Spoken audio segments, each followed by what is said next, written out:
नमस्कार। बुलेटिन में आप सभी का स्वागत है। मैं हूं आपके साथ सृष्टि शुक्ला। खबरों से पहले नजर डालते हैं इस वक्त की सुर्खियों में।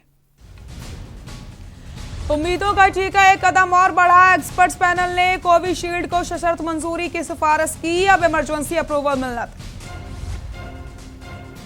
कोरोना वैक्सीन को लेकर पूरे देश में किया जाएगा ड्राई रन। दिल्ली के 3 जिलों में चलेगा कोरोना वैक्सीन का ड्राई रन। लखनऊ में 6 सेंटरों पर होगा ड्राई रन।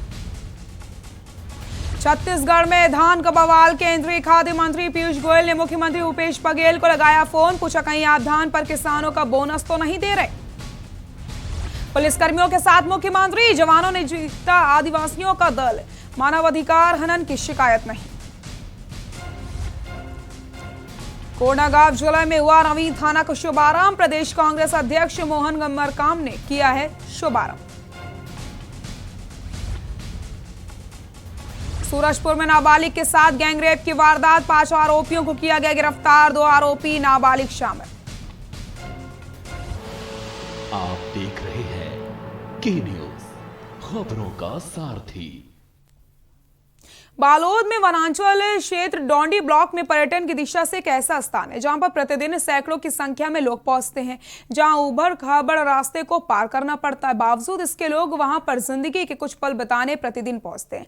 हम बात कर रहे हैं आदिवासी बाहुल ब्लॉक डोंडी के जंगलों से घिरे कोट गांव के पास की स्थित जलाशय की, जहां पर इसकी सुंदरता देखते ही बनती है। इस जलाशय के पानी को बीएसपी इस्तेमाल करती है और उसी के अंतर्गत आता है, जिसके कारण आज तक ना तो वहां पहुंचने वाले रास्ते का जीर्णोद्धार हुआ है और ना ही पर्यटकों की सुविधा के लिए कोई इंतजाम है। उक्त जलाशय में खास बात यह है कि ऐसा दृश्य वाला जलाशय बालोद जिले में कहीं पर नहीं है।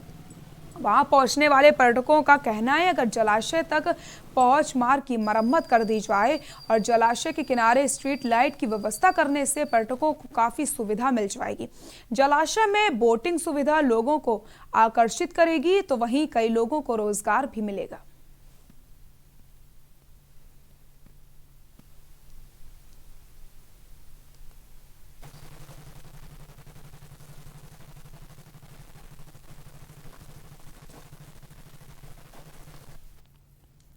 कोंडागांव जिले के ग्राम पंचायत अनंतपुर में विधायक व कांग्रेस प्रदेश अध्यक्ष मोहन मरकाम द्वारा शुभारंभ किया गया। कार्यक्रम में विशिष्ट अतिथि के रूप में कांकेर डीआईजी डॉक्टर संजीव शुक्ला समेत क्षेत्र के जनप्रतिनिधि, सरपंच व ग्रामीण जन मौजूद रहे। आपको बताते चले, नवीन थाना अनंतपुर में 38 गांव को सम्मानित किया गया। नवीन थाना में उप निरीक्षक जितेंद्र गुप्ता को प्रभारी नियुक्त किया गया। पहले जिले में 11 थाने व 1 पुलिस चौकी थी, पर अब अनंतपुर थाना खुलने के बाद अब जिले में 12 थाने व 1 चौकी है। वहीं कोंडागांव जिले के आईपीएस पुलिस अधीक्षक सिद्धार्थ तिवारी ने कार्यक्रम के दौरान सभी क्षेत्रवासियों को नवीन थाने के शुभारंभ पर और नव वर्ष की शुभकामनाओं के साथ संबंधित संक्षिप्त जानकारी दी है।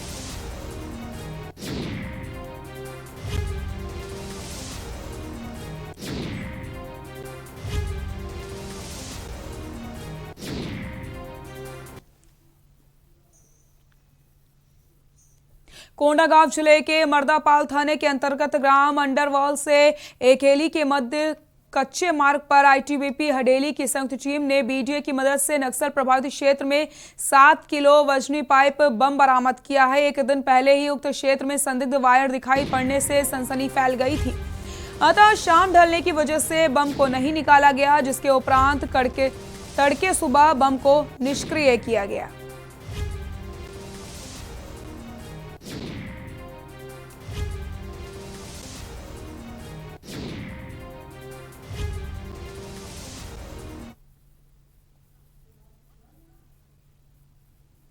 अपने को कि यहाँ पर छुइया के पास में एक रोड में एक एक्सीडेंट हुआ है करके, एक इको गाड़ी से एक्सीडेंट हुआ।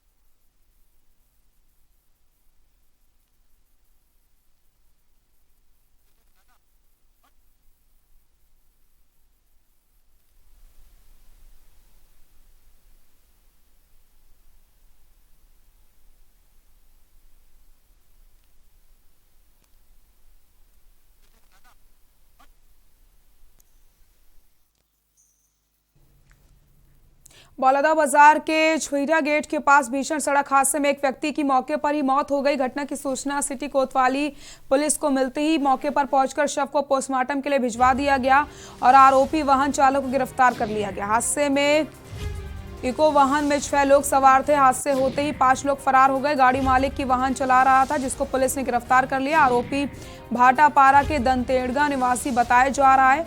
सिटी कोतवाली थाना प्रभारी महेश ध्रुव ने बताया कि मृतक की अभी पहचान नहीं हो पाई। जानकारी के अनुसार वाहन में सवार सभी लोग शराब के नशे में थे और नए वर्ष में कहीं घूमने के लिए घर वापसी के दौरान हादसा हुआ है। अपने को कि यहाँ पर छुईया के पास में एक रोड में एक एक्सीडेंट हुआ है करके, एक इको गाड़ी से एक्सीडेंट हुआ है और जो एक जिसकी मौत हुई है वो एक बाइक में था और ऑन द स्पॉट उसकी डेथ हो गई थी। एक्सीडेंट करने वाला जो है वो दतरंगा का रहने वाला है। खबरों में फिलहाल के लिए इतना ही। आगे देखिए, छत्तीसगढ़ के स्वास्थ्य मंत्री टीएस सिंहदेव से खास बातचीत की है हमारे प्रधान संवाददाता दुर्गेश चौहान जी ने। नमस्कार।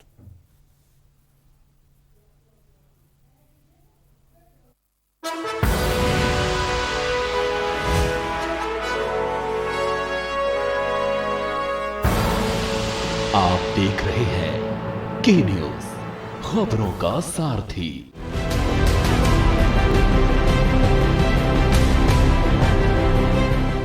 नमस्कार, स्वागत है आपका छत्तीसगढ़ के इस खास बुलेटिन में। मैं दुर्गेश चौहान हूं। टीएस सिंहदेव हमारे साथ जुड़ गए हैं छत्तीसगढ़ से, छत्तीसगढ़ की राजधानी रायपुर से।